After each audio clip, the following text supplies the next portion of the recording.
Greek భాషలో చెప్తారు ఎక్లీషియా. ఎక్లీషియా అంటే redeemed by God, those who are redeemed by God. సంఘం అంటే రాళ్లతో కట్టిన బిల్డింగ్ కాదు. ఇప్పుడు సాధారణంగా బయట ప్రపంచానికి సంఘం అంటే, చర్చ్ అంటే ఏంటంటే రాళ్లతో కట్టిన బిల్డింగ్, ఒక సిలువ ఉంటే అది చర్చ్ అంటారు. కాదండి, సంఘానికి నిజమైన అర్థం ఏంటో తెలుసా? చర్చ్కి నిజమైన అర్థం ఏంటో తెలుసా?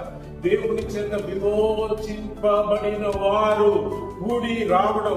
ఆ గుంపుని సంఘం, చర్చ్ అని పిలువబడుతుంది.